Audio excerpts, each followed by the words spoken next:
श्री राधे। आइए आज भगवान श्री कृष्ण की मित्रता पर चर्चा करते हैं। दसम स्कंध का 80वां अध्याय कि मित्रता में छोटा बड़ा गरीब धनी नहीं देखा जाता, और जो मित्रता के बीच में जाति को, धन को, ऐश्वर्य को, गरीबी को रखता है वो अच्छा मित्र नहीं होता। तो यहाँ पर वैसे तो सुदामा का चरित्र कहते हैं, भागवत में जिस प्रकार से राधा का नाम ग्रहण नहीं किया है वैसे ही सुदामा का भी नाम ग्रहण नहीं किया है। तो भागवत का स्पष्ट उद्घोष है, कृष्णस्यासित सखा कश्चित ब्राह्मणो ब्रह्मवित्तम। भगवान श्री कृष्ण के एक मित्र थे, ब्राह्मण थे जाति से, और ब्रह्मवित्तम यानी वेद ज्ञानियों में परम श्रेष्ठ थे, और विरक्त इंद्रिय, सांसारिक सुख दुख सुख भोगों में बिल्कुल विरक्त थे, और प्रशांत आत्मा, जितेंद्रिय, इंद्रियों पर विजय किया था, बड़े शांत रहते थे, और यदृच्छया उपपन्नेन, अपने आप जो मिल गया उसी से अपनी गृहस्थ चलाते थे, और पहनने के ढंग के कपड़े भी कुचैलिना, यानी फटे पुराने वस्त्र किसी ने दे दिए तो उन्हीं को वो पहन लेते थे। तो कुचैलिना, उन बेचारी की पत्नी भी क्षुत क्षामा, भूख से एकदम कमजोर हो गई थी। जैसी भी स्थितियों पर थी, पतिव्रता, पति के प्रति अत्यंत आग्रह भाव था, और म्लायता बदने नशा, सहते सहते गरीबी को झेलते झेलते बेचारी परेशान हो गई। एक दिन उदास मुंह से कहने लगी, अपने पतिदेव से प्रार्थना करती है। यहाँ सुदामा की पत्नी का भी नाम, न तो सुदामा का नाम ग्रहण किया है न पत्नी का नाम ग्रहण किया है। कथावाचक अन्य ग्रंथों में होगा, सुशीला नाम कहते हैं। तो पत्नी ने कहा, ननु ब्रह्मन भगवतः सखा साक्षात श्रिय प्रति। पतिदेव, आपके मित्र तो साक्षात लक्ष्मीपति हैं, साक्षात श्रेयपति लक्ष्मीपति भगवान है, और ऊपर से ब्रह्मण्यस्य शरण्यस्य, ब्राह्मण के बड़े बड़े भक्त हैं, और जो भी शरण में आता है उनकी रक्षा अवश्य करते हैं। ऐसे सद्गुणी भगवान श्री कृष्ण आपके मित्र हैं। तो हमने तो ऐसा सुना है, स्मरतः पाद कमलम आत्मानम यपि।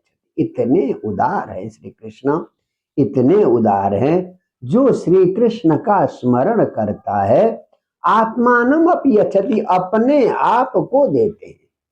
भगवान की तो प्रतिज्ञा है, तुलसी दल मात्रेण जलस्य चुलके नभा। तुलसी के एक पत्ते से, एक अंजुली जल से आत्मानम विक्रीणीते, यो अपने आप को बेच देते हैं। इत्थम भूत गुणो हरि, भगवान के ऐसे गुण हैं। तो यही बात सुशीला ने सुन रखा था, तो इसीलिए तो आप जाइए। तो एक बार नहीं, दो बार नहीं, बहुशः प्रार्थित, अनेक बार जब पत्नी ने कहा तो ब्राह्मण देवता भी रुक नहीं पाए। मन में सोचने लगे, चलो इसी बहाने मित्र के दर्शन होंगे, प्रभु के दर्शन होंगे। तो यह सोचकर कहा कि भाई कुछ भेंट तो ले जाओ। मित्रों के पास, अपनों के पास खाली हाथ नहीं जाया जाता, कुछ न कुछ लेके जाना पड़ता है अपने सामर्थ्य के अनुसार। तो चतुरः पृथुक तंडुलान मुष्टिन, चतुरः 4 मुट्ठी, पृथुक तंडुलान कहा है। कथा में लोग बात कहते हैं किनकी, पर मेरी समझ में किनकी को कच्चा नहीं खाया जा सकता। इसीलिए जो चिड़वा कहते हैं आजकल, जिसको आप हम पोहा कहते हैं, वो चिड़वा के भी टुकड़े, पूरा नहीं, चिड़वा के पोहा के टुकड़े कहीं पड़े होंगे, किसी ब्राह्मण के घर से मांग कर 4 मुट्ठी ले आई और एक कपड़े में बांध कर पतिदेव को दिया भगवान श्री कृष्ण के लिए। तो सुदामा भी कृष्ण संदर्शनम मह्यम कथा जाति चिंतन, अब वहां जाऊंगा, बहुत बड़े राजभवन में बैठे होंगे, बहुत बड़ा शहर होगा, कृष्ण का दर्शन मुझे कैसे मिलेगा, यही सोचते हुए त्रीणी गुलमानी अतीताय, 3 जो दरवाजे हैं वो बड़े बड़े, जो गुल्म गुल्म यहाँ कहा है, बहुत बढ़िया। तो पहले तो फूलों की बहुत बढ़िया जो है कुंज थे, गुल्म, उन गुल्मों को पार किया। फिर तिस्रह कक्षा, 3 ड्योढ़ियां, जहां पर द्वारपाल खड़े थे वहां बैठे थे। भगवान की आज्ञा थी, कोई ब्राह्मण मेरे पास आने चाहते हैं तो ब्राह्मणों को न रोका जाए, इसलिए किसी ने ब्राह्मण देव को रोका नहीं। तो जब विप्रो अगम्भ्यांधक वृष्णि नाम, अब बहुत गजब की बात है, अंतःपुर के अंदर चले गए। अंतःपुर कहते हैं जहां रानियां रहती है, और रनिवास में हर किसी को जाने की आज्ञा नहीं होती। अंधक वंशी और वृष्णि यदुवंशियों को भी रनिवास में जाने की आज्ञा नहीं थी, परंतु ब्राह्मण देह था, कृष्ण को मित्र कह रहे थे, इसलिए सुदामा को द्वारपालों ने नहीं रोका।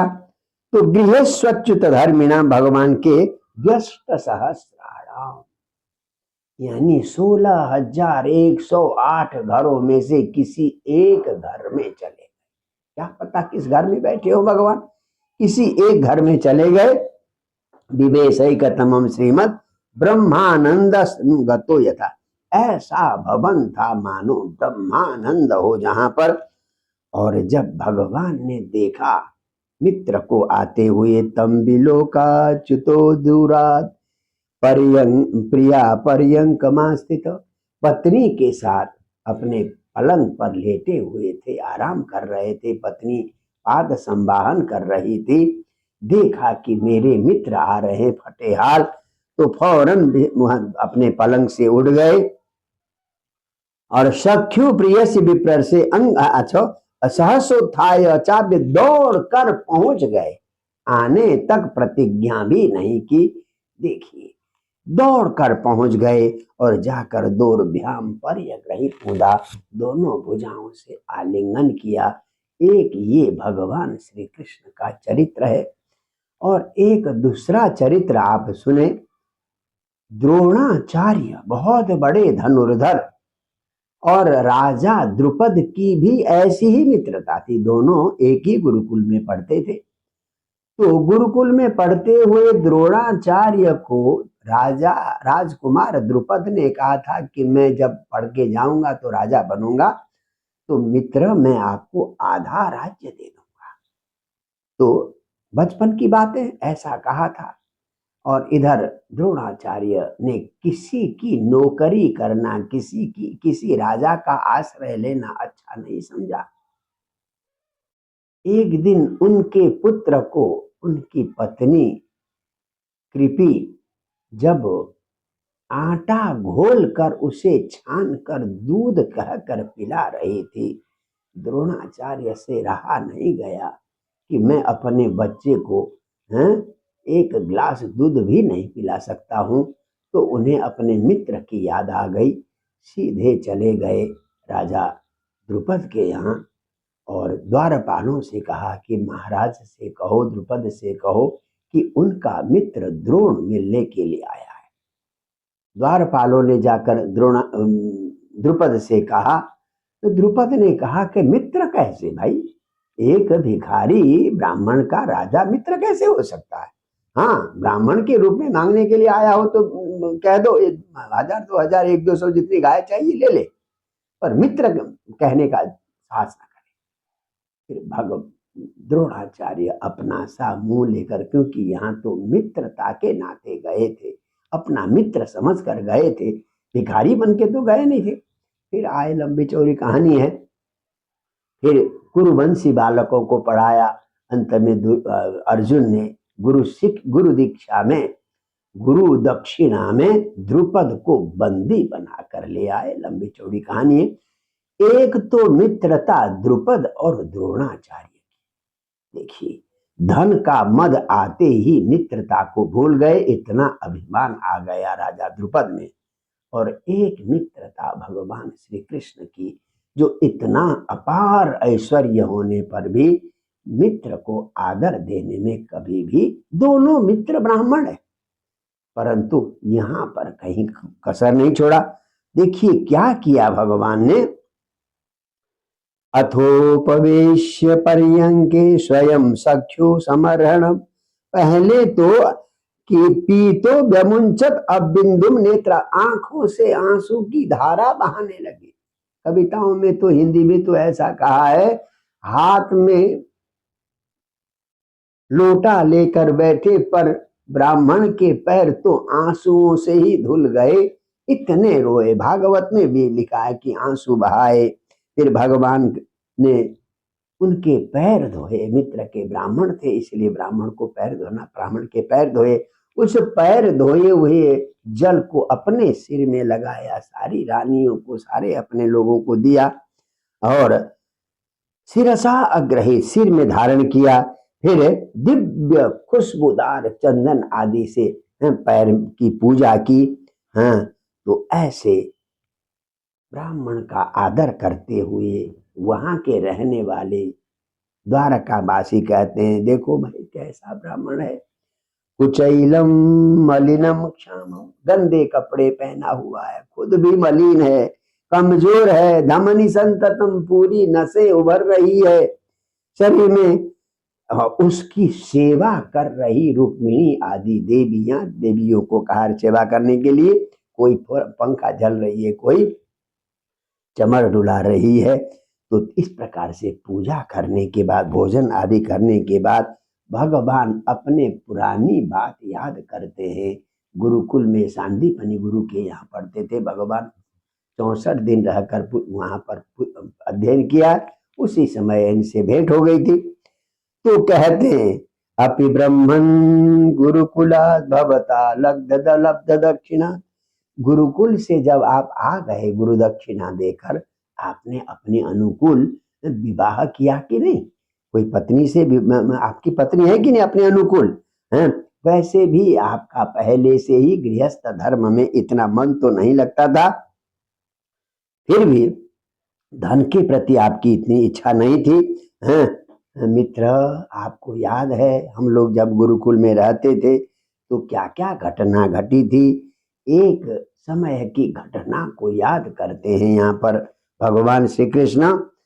आद्योंग यंत्रामित्राणाम यथा हम ज्ञान दो गुरु नन्वर्त को विदा ब्रह्मन वर्णाश्रमवतामिय ये मया गुरुणा वाचा तनंत्यंजो बवार्णवम। तो हम गुरुकुल में रहकर गुरु की सेवा करते थे और जो गुरु और गुरु माँ आदेश देते उस आदेश को सहर्ष पालन करते थे।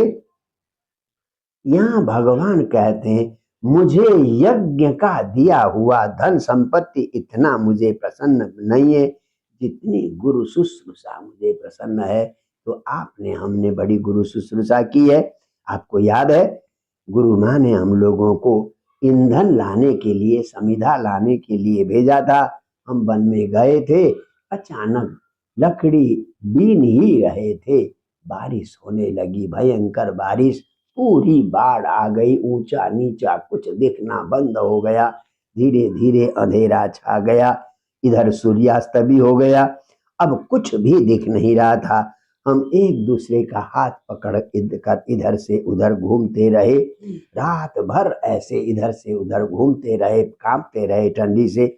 जब सुबह हो गई तो गुरु जी रबौ उदिते सांदीपनि गुरु, जब सूर्योदय हो गया, हमें ढूंढने के लिए अपने शिष्यों के साथ स्वयं सांदीपनि गुरु आए थे। जब हमसे भेंट हो गई तो गुरु जी ने प्रसन्न होकर कहा था, अहो मे पुत्र का यूयम अस्मदर्थे दुखिता। बच्चों, हमारे तो लिए तुमने रात भर इतना कष्ट पाया है, हैं? बताओ, अपने शरीर की भी तुमने परवाह नहीं की है। अच्छे शिष्यों का यही कर्तव्य है। मैं तुम पर प्रसन्न हूँ और जितना मैंने पढ़ाया है तुम्हें निरंतर याद बना रहे। मेरी पढ़ाई हुई कोई भी बात कभी भी तुम्हें विस्मरण न हो। छंदांसी अयात यामानी, जितना वेदांग सारा पढ़ाया है वो कभी भी तुम्हें विस्मरण न हो, ऐसा भगवान गुरु भगवान ने हमें आशीर्वाद दिया था। तो ये पुरानी बातें याद की। और यहाँ पर कथा वक्ता कहते, हो सकता है किसी ग्रंथ में हो कि चने दिए थे और भगवान कृष्ण से छिपाकर सुदामा ने खाया था, पर ये सारी बातें भागवत में नहीं है। हो सकता है किसी अन्य ग्रंथ में हो। यहाँ तो केवल साथ में घूमे थे, पुरानी मधुर स्मृति को ही याद किया।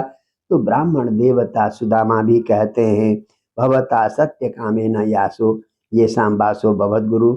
मैं कितना भाग्यशाली हूँ, आप जैसे भगवान के साथ रहकर मुझे विद्या अध्ययन का अवसर मिला।